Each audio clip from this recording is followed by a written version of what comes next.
I'm Greg Gutfeld with Kimberly Guilfoyle, Juan Williams, Jesse Waters, and her first home was made of Lincoln logs. Dana Perino, the 5.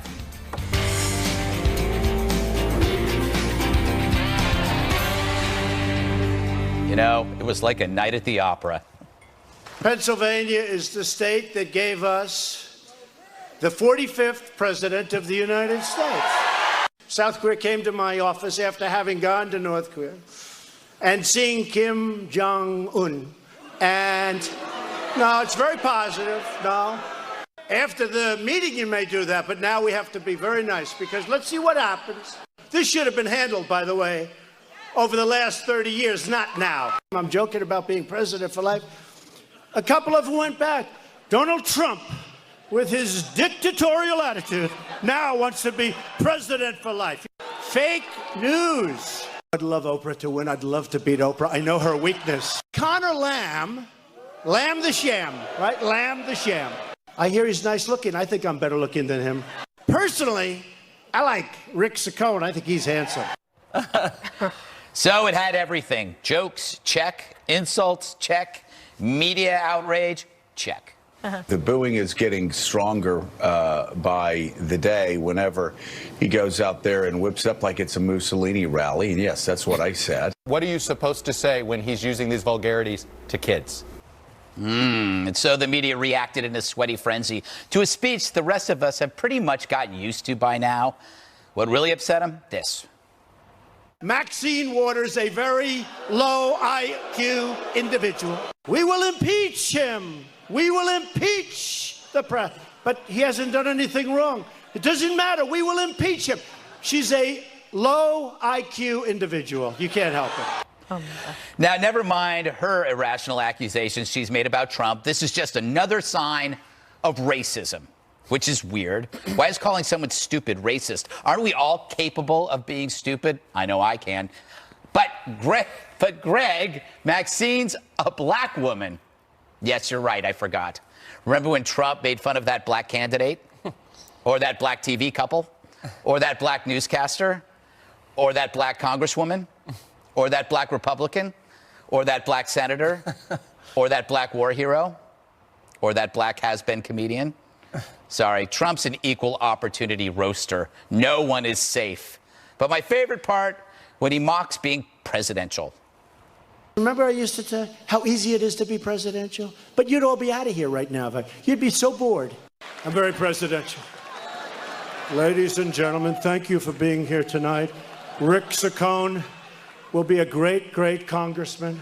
Thank you very much. The walk. I know, how dare he mock the formality of the office? But he's being honest. He showed you the manner of a typical politician, and he said, that's not me. The implication, what good are you beyond such platitudes if you're not killing terrorists, creating jobs, reducing a nuclear threat? And that's the point.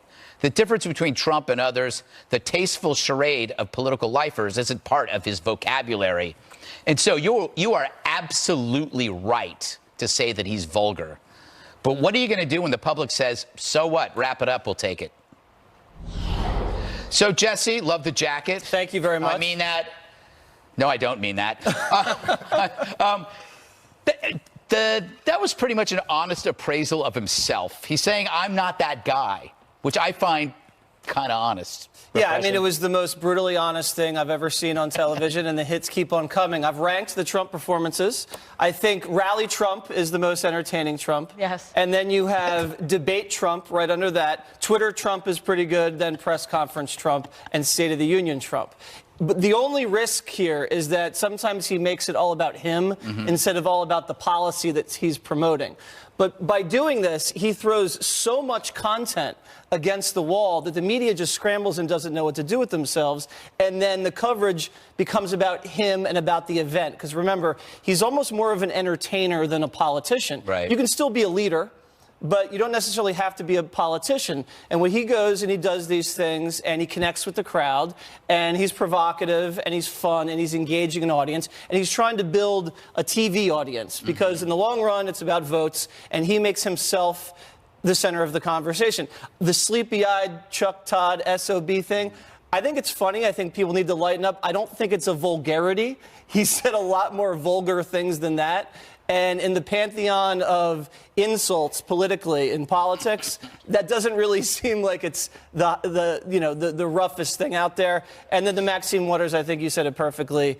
I mean, he's an equal opportunity offender. Yeah, I think the problem is people watching if they see it, but if they're on radio listening, they didn't see that. In fact, it was all different. Yes. Yeah. Well, Kimberly, does this help? Yeah. What he was originally there for, which was to help elect this candidate, whose name I can't even remember because Saccone. Yes. Or has it become just more about Trump and less about getting that guy in?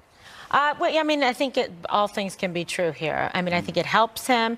This is somebody who, Saccone isn't necessarily like a high-energy campaigner, right? So you have high-energy Trump come in to try to kind of like swell the base and get people motivated, turn out the vote, and try to produce a victory here. So I think in that sense, it's certainly got eyeballs and attention, which I think does help the candidate, but it also accrues to the benefit of POTUS, right? Dan, what do you? I know that you've always had a problem with Trump's behavior. Did he go too far with Chuck Todd? I didn't watch it. Yeah. Because I was busy. But I to the point about like, does it help Rick Saccone? Yeah. I think what happened is the president committed way too early to do this rally for Rick Saccone. He went to campaign for him in January. And that's when they start to realize, like, we got to pay attention to this race, or because we don't want to lose it. So he goes, and in the spur of the moment, he says, "And I'm going to come back here, and we're going to do a rally for you." And you get 6 weeks down the road, and you realize, oh, this candidate is not lighting the world on fire. He still could win. Saccone could win. It's just going to be close. And so I think that the president's time could be spent doing lots of other things. Like, does it help him get any of his agenda passed? Does it help to get, like, not really, but did the president have fun? Was anybody hurt? Not necessarily. And I think that most journalists, like Chuck Todd, well, I would say most journalists do not want to become the story. Okay, like there are some that we know that are in the briefing room who try every day to be the story, but I don't really understand what Chuck Todd did on Saturday or leading up to Saturday to have warranted the attack. Yeah, I don't know. I don't get up that early. I'm actually the sleepy one. Do you think that when I try to frame Trump again as a roaster on Comedy Central, so whenever he opens his mouth, it's like he's jumping off a cliff.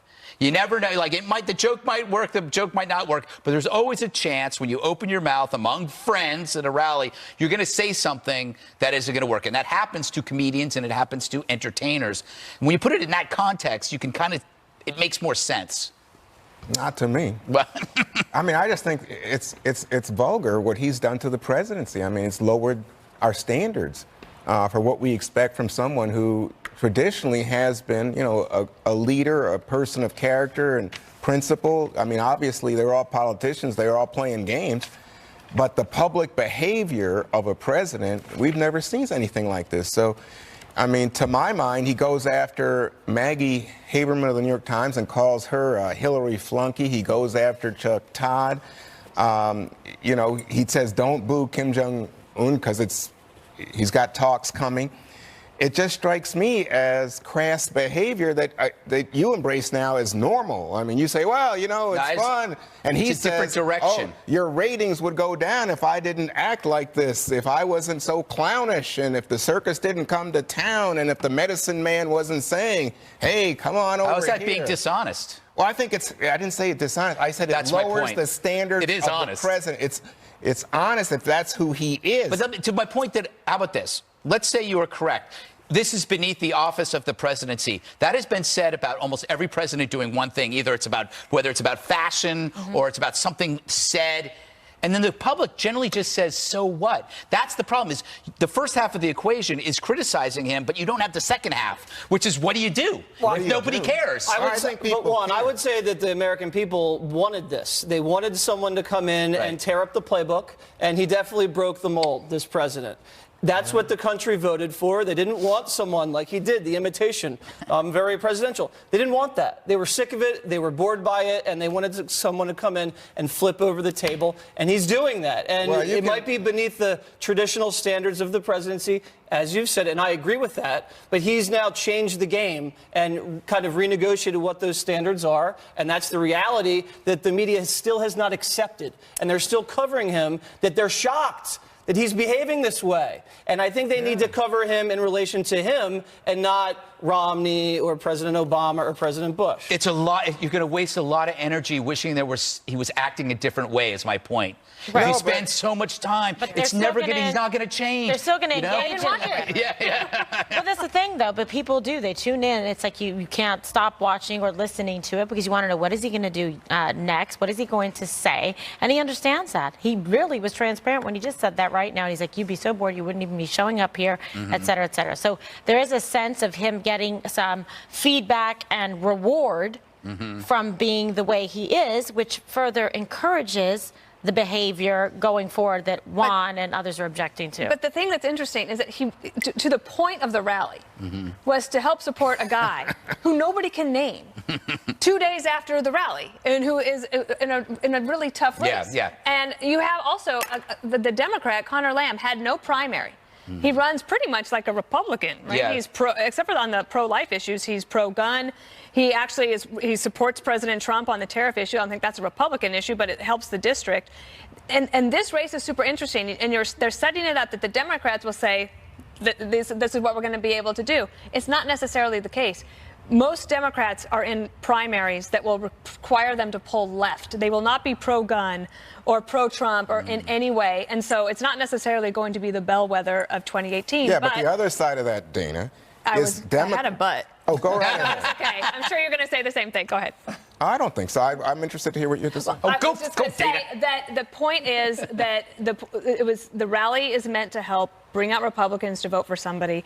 And I can see why, because the president committed too early to do a rally for him and then realized, you read in Axios this morning, the president's not too pleased with how this candidate has run his race. And it really should not have been this hard for Republicans to try to keep a race that Republicans have won by double digits for the last 3 cycles. Yeah, they won. In fact, that was my point. We did have some similar ground here. It's been 15 years they've held this seat. Yeah. Right. And you have them now pouring in tons of money that and this is where I disagree with you, they're not going to be able to pour this much money into every district I agree. where there's a no way. Republican is facing a stern challenge. Right. And not only that, you got to also remember Trump won the district, I think it's plus 19. So this is a big shift. But the point is it shouldn't be as heavy lift as it for is. them, Yeah. right. But this is the point, that something is going on. There are a lot of people who think that the Trump Act is getting a little much. And then to your point about the women, he attacks everybody. Let me tell you something. When he goes after Maxine Waters and questions her intelligence, he's playing on racial stereotypes. Why? No, that's delightful. Why? What if she, No, let me finish. I know a lot of stupid white people. Hill. He goes after Jamel Hill. Tell me about Wait, Juan, Greg just put up a whole list of white people that he's attacked in the same way. Let me finish. You missed the monologue. Hill, Frederica Wilson, he goes after. Remember her? Megyn Kelly. Remember that? Remember Megyn How about Kelly? Donna Brazile? Rosie O'Donnell. I'm just saying, I think he has a thing with black women. Wouldn't you say? I think he has a thing with all people. That is, he doesn't care. He has a thing with doesn't everyone. care. Yes. When he plays and when he goes after black women, he does it with a vengeance, with an anger. So I guess Rosie is not white. All right, so Is that Juan, true? if I happen to think that Maxine Waters is stupid, that makes me racist? No, you can disagree. Or perceptive? Well, let me just say something. She's not stupid. And the second thing She to said say is stupid you could things. say, I disagree with Maxine. Oh, yes. Well, say it, but you don't have to somehow impugn her intellect. People tell me I'm stupid all the time. People that I hang out with. Wait, they haven't been impugning the president's intellect for the last year? They made him take a She said he was mental insane. They said he was as Alzheimer's, Juan. I didn't say that. Everybody in the press I don't said the know what guy he was said. mentally ill. Let me just say and he says that about a Democrat, and now he's racist? That performance doesn't help your case. Well, if a mentally ill candidate beat the pants off of Hillary, what does that say about her? That's pantsuits. All right. Elizabeth Warren now refusing to take a test that would prove whether she's Native American. Hear why next. How about that? Can you imagine these guys? Some of them are actually smiling, but some of them just can't stand it, honestly. Some of them, they can't take it. Can you imagine having to cover Elizabeth Warren for 4 years? President Trump turned some of his fire this weekend on potential Democratic opponents in 2020, like Senator Elizabeth Warren, who he was just talking about, once again mocking her over her unsubstantiated claim of Native American heritage. A newspaper in her home state of Massachusetts suggests she take a DNA test to settle the issue once and for all. So will she? Well, she danced around the subject on Fox News Sunday. I'm not running for president, but let me tell you a little bit about my family. You know, my mom and dad were born and raised out in Oklahoma, and my daddy was in his teens when he fell in love with my mother. He was head over heels in love with her and wanted to marry her, and his family was bitterly opposed to that because she was part Native American. And eventually my parents eloped. They hung together for 63 years. I know who I am because of what my mother and my father told me. It's a part of who I am, and no one's ever going to take that away. Gosh.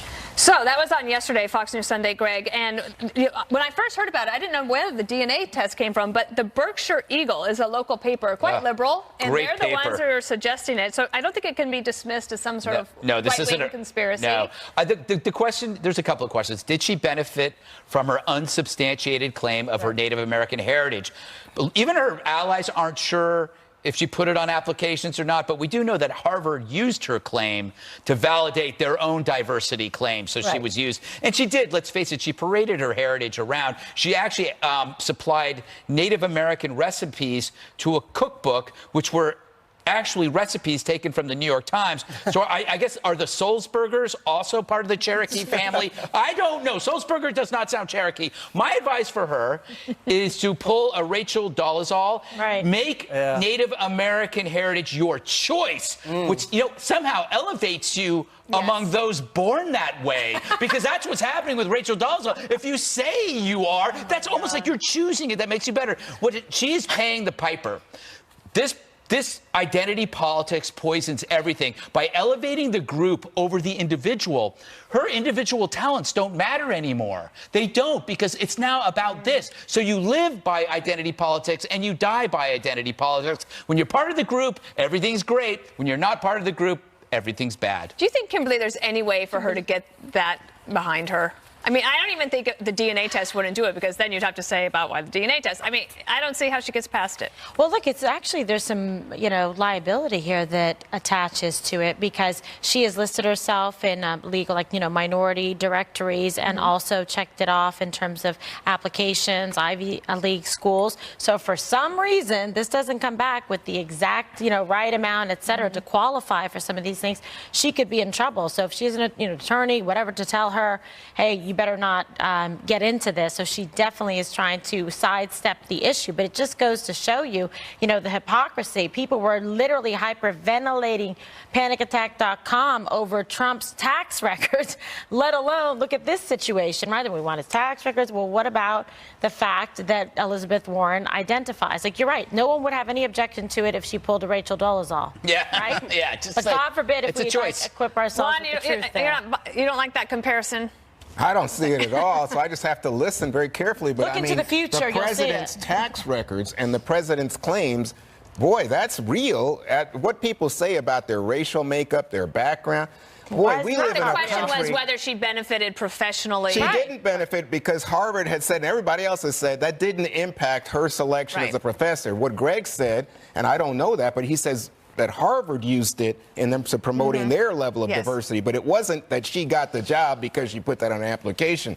But what concerns me here is, I know I did a DNA test recently, and I learned stuff about me that I had no idea about, like, links to Benin and I'm Togo. Your son, Juan. That's it. I'm your son. Yes, I think it's I'm also a black lesbian, just so you know, by choice. And a cute one. But I just think that when you start getting into this is, again, mocking people. I think it's racially tinged. I think it's very unpleasant. How? Oh, Pocahontas? No, that's like calling a dumb person Einstein. There you go. When somebody's dumb, you go, knock it off, Einstein? Yeah. That's what this is. She's not Pocahontas. I don't know that she's not. And clearly, I sat here while we played the tape, and all of you were like, oh, this is so canned and terrible that she says that her parents fell in love and had to elope.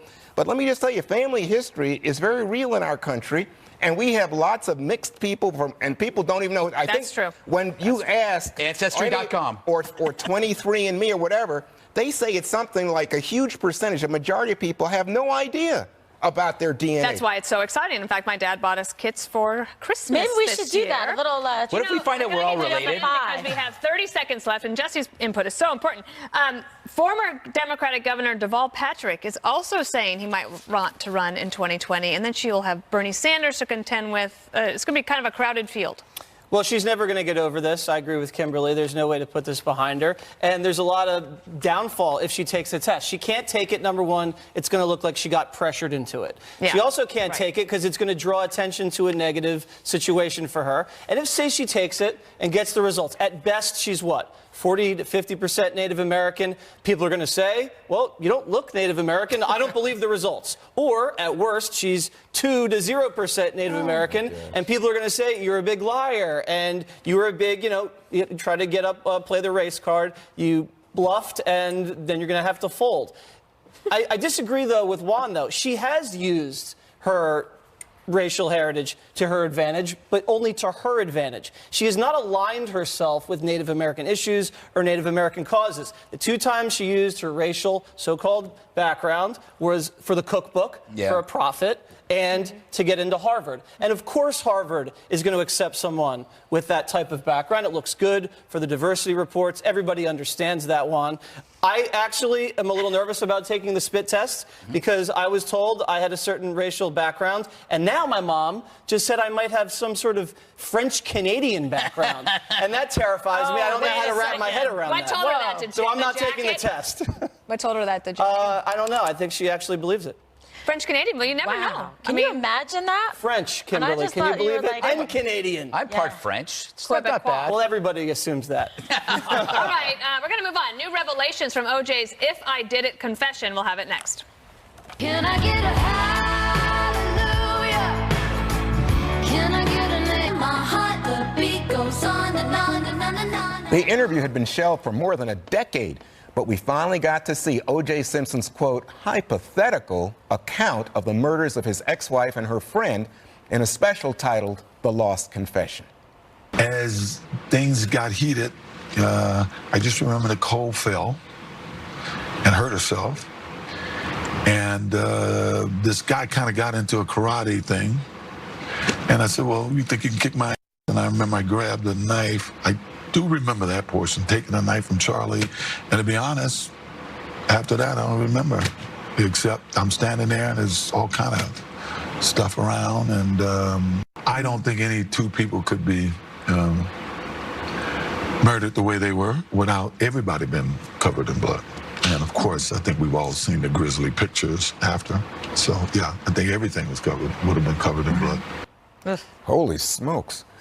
So that was taped in 2006. The victims' families at the time opposed its airing. But this week they were okay with it. So what do you make of this, Kimberly? Well, this is just a unbelievably fascinating time, although so sad what happened here in terms of these gruesome murders. But I remember I went in to work at the Los Angeles District Attorney's Office with all of the interns were hired as the new DA class. They were all the interns from O.J. Simpson case. And it just, in terms of the impact it had on them, their lives, what you were doing there. And I went on to work, obviously, in that office and try cases there in that same, courtroom where O.J.'s case had been tried on the 9th floor at the criminal courts building. And I remember at the time when this happened, being in law school and everybody just watching it, watching the chase, everything. I mean, from a prosecutor's perspective, when you look at the enormous body of evidence, forensics, the science, the DNA behind it, there would just be no question. I mean, I don't remember ever getting a case as a DA that had that much compelling, persuasive evidence. And that's why it was just so internationally shocking to see that verdict, and then the complete juxtaposition of the verdict in the civil case, that they actually found it, in even a lesser standard. So it's very interesting to me. So, Jesse, one of the questions that comes up is, he says this was hypothetical, that he really wasn't confessing. But what do you think? Well, he said it was hypothetical, and then he slips into, I remember. And then I remember grabbing the knife. So the whole thing falls apart. It was a confession. You don't even need the question mark. He's so delusional, and he's so dishonest, but at the same time, he's so captivating and so evil. This was almost like a cry for help. He wants people to know that he did it. I think there's a thing in his unconscious that he can't contain, and he's been, dying to say, I did it, I did it, I did it, because he knows he's not going to get hit with the double jeopardy. But to Kimberly's point, he should never have been out in 2006. They made so many mistakes on the prosecutorial side, from the glove, from the venue, to the jury selection, to some of the ridiculous witnesses, to the mishandling of the evidence and the DNA. It's a tragedy that this guy is even out right now. But I understand why the Goldman family, I think time has passed. They think maybe it's better, I think, from their perspective, from the estate's perspective, to get this out there. But, I mean, if anybody deserves to be retried, I mean, it's this guy. So, Dana, the thing that struck me was he said there's somebody named Charlie who was with him. He never says who this is. I don't know. I mean, what's really interesting is that I don't know if it's as much of a cry for help as it is just a cry for attention. And what a disgusting human being. And I did have a quick question for Kimberly. Yes. If, as a lawyer, and if you're a defense lawyer and you believe that your client is guilty, do you have an ethical obligation to say something, or no, you just can? No, because you have the attorney-client privilege, and based just on if they confess to you or they said something, depends. But no, I mean, you have to protect your client. That's your job. And most of them probably think, their client is guilty, or know they're guilty, but they try to give them the best possible defense. Legal advice. They have to. So, by the way, Greg, he slanders Nicole in this thing. He says she had problems with her weight, and she had lots of plastic surgery. What the hell? I can't believe Murdering her wasn't bad enough. Well, I'm just saying, he's killing. I mean, it never stops with this guy. I can't believe this table. I mean, I watched the whole thing. He convinced me. Such a charming person with his jokes. He was so friendly. I think he's totally innocent. Either he's a complete idiot. He's obviously a narcissist. Yeah. But Judith Reagan is kind of a genius for figuring out a contraption that lured him out into this trap of hypothetical confession. And then you have this cold-blooded killer trying to come off as innocuous, and he just dug his own metaphorical grave. Meanwhile, while this is going on Oxygen, they had a documentary on Jeffrey Dahmer, which is far more interesting because he admits to every single thing he did and says that he would do it again. And he would do it again. He killed 17 victims, the same amount of people killed at Parkland. But they were black, mostly black, and gay, and nobody cared. Yikes. A coffee shop in California won't serve police officers anymore. That brewing controversy. Next on The Fly.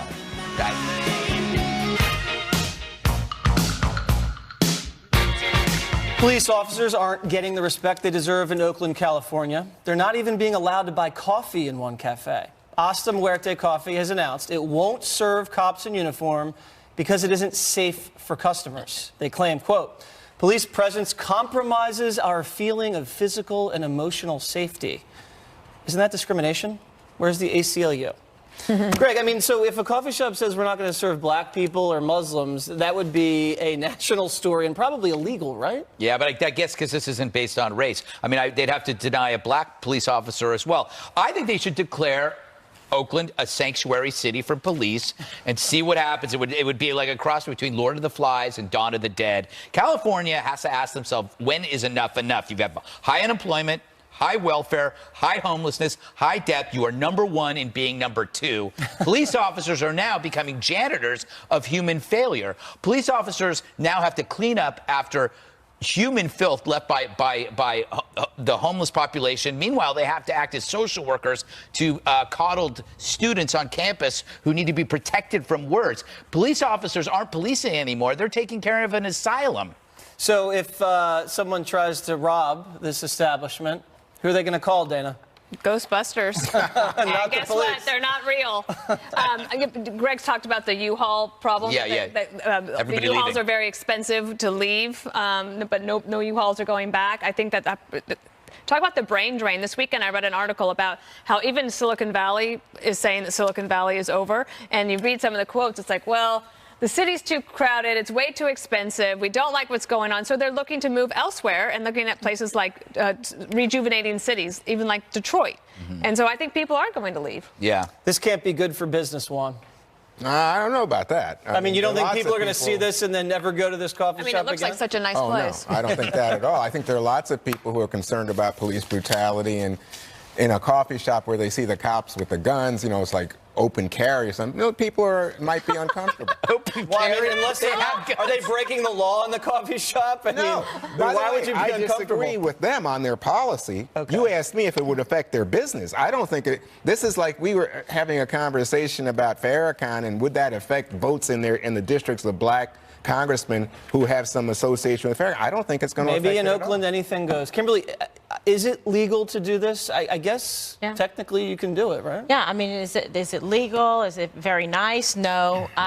This is it's disrespectful. And let me tell you, how will this, proprietor feel if they're robbed or anything? They'll be the first to complain if the police didn't get there fast enough, or if And the other thing is, what an advertisement to get robbed. Yeah, well, I mean, there you go. Don't worry, there won't be any police. It's funny because a couple of the cases I had, the reason why they were able to catch the people, one of them was a donut shop, and it was robbed. And the police officer was right there. They were able to get the guy, and he came in, and he was armed. And he was trying to shoot people, so it was a whole situation. But nevertheless, why wouldn't you want to be welcoming to police? Like, why not? They're the ones putting their lives on the line every day. I don't think that helps the discourse or, the national dialogue about being upset about officer brutality or homicide, etc., by just saying, well, we're not going to serve you. How is that helping anything? And if they do run into trouble, the police department should not allow them into the police department. Like if they have to report it stolen. Yeah. Hasta la vista, hasta muerte. Ahead, the most important segment we've ever done. You really butchered that. A barbecue taste test. Right here at the table, KG's Food Court investigation up next. All right, well, it's time now for a special investigation, a crucial taste test edition of Kimberly's Food Court. Oh, do you love it? Well, someone's digging in already, so it must be pretty good. So when you think of the world's best barbecue, does this one come to mind? Because an uproar has ignited on social media after a food blog proclaimed a Brooklyn barbecue joint named Fetisau, is that how we pronounce it? Yeah. The world's best. As you can imagine, a lot of Southerners are scoffing, including some members of Congress in Texas, North Carolina, and elsewhere. There's pandemonium everywhere across the country. Now, we're going to be the judge. Some of us more judgy than others, because we've got some grub right here, and I have never seen anyone go so savage. His mouth, the little mandible is just... I'm the king of ribs. I could eat ribs all day. Yes. Okay, so I have to ask you, what do you think about this? Because this is a big uproar. This is Brooklyn. Okay. This is really, really good barbecue. That picture they showed was the problem. The picture elevated design over delectability. It was supposed to look really precious. Look how precious it is. That's to say, when we have our barbecue, we're much superior and smarter than all you rubes down south. Right. So it's actually the fault of the picture. But the food is excellent. And I'm going to eat all of it, so I don't have to buy dinner tonight. I mean, but is it a national affront to say that they have better barbecue than in Texas or in the South or anything like that, or you're fine with it? I think that it's brilliant marketing because a lot of people have already gone to this restaurant. We're doing a topic on it, and it was probably good for all barbecue restaurants. Like this one tweet elevated all barbecue boats. And by the way, that picture's 4 years old. Oh, really? The story's 4 years old. Yeah, it was done by Vice. But you know what's very, It wasn't marketing, Dana. I mean, a reporter went and said this is the best barbecue, and then accidental marketing. But here's what's so interesting, too, about this, is they're opening up a bunch of different Brooklyn barbecues, even in other countries, which is so hilarious. So now it's like this weird thing where Brooklyn is now known. It's like Texas sushi. Besides, like, cool, like, yuppie places, it's known for barbecue, which I think is fantastic. By the way, I love the dinosaur barbecue place, too. But Yeah, this is pretty good. That's very good. We did that for 4th of July. I like that we're doing this segment and we're saying it's pretty good, because that's just going to make every barbecue place from Kansas City or Texas send us in the next couple days what they consider to be the best barbecue. You are the man. And That we will was a be brilliant having the idea. Kimberly's Food Court for the rest of the week. Well, I grew up in Brooklyn. Let me tell you something about Brooklyn barbecue. Most of it is basically Carolina barbecue, so it's heavy on the vinegar. Tell us how you know. Because I loved barbecue as a kid. I don't eat meat so much now. And the second thing to say is if you go out towards like places like Memphis, and in the Delta, can help. you get that dry rub barbecue, and I'm not so great. But Texas barbecue, I think with the ketchup and all, I love that. I like it when they put a you rib like it between two saucy. pieces of bread, and you got to eat around the bone, or a pork chop between two pieces of white bread. It's amazing. Oh my God. Well, there's nothing bad to be said about barbecue. Best food court ever. Do you love it? I mean, love right? it. I think it's a I pretty. didn't eat all day because I knew the food court was coming. I think it's so strong. We didn't get to have the rest of it, but we're going to taste it for sure. Yum, yum, yum. You couldn't resist. You did eat before. One more thing. I did. You called me fat once? No problem. So listen, folks, our very good friend Sean Hannity of the highly acclaimed 9 p.m. show on the Fox News channel has an amazing exclusive interview tonight with Vice President Mike Pence. And you've been hearing about Mike Pence in the press quite a bit lately, also in light of The View and what transpired there. So they're going to discuss a variety of these topics, including his conversation with Joy Behar after her controversial remarks about Christianity. And take a listen here. I said to Joy, of course I forgive you. That's part of my faith experience. But I did encourage her, and I'm still encouraging her, to use the forum of that program or some other public forum to apologize to tens of millions of Americans who were equally offended. All right, it's going to be fantastic. That's tonight on the Fox News channel at 9 p.m. Eastern. Catch Hannity and Vice President Pence. All right, time for something new. Greg's, that's a lot of work for a little reward. Maybe get a job. What? Yeah. Yeah. Check out this dude. It's video of a guy trying to steal a gumball machine. Which is stealing it from an animal shelter. Oh my God. This goes on for a long time. He is trying his best to steal this thing. The gumballs spill out everywhere, but he's not going to give up. He's trying to pry open the quarter compartment. And I'm looking at this and I'm going like, if I had a guy that worked this hard on anything, I would hire him. But instead, he's working really, really hard to steal about 87 cents from a gumball machine. Anyway, did he end up outside with it? Do we have? I don't know when this ends. That's him. Oh, yeah. He went out. He actually threw it over the fence, but they haven't caught him yet. They haven't? No. Well, he's a good hider. That's what he is. All right, Jesse, he's a good hider. Okay, so everybody, it's National Napping Day today. Oh. It's because it's the first day after daylight saving time. It's not daylight savings for everybody out there. Daylight saving time.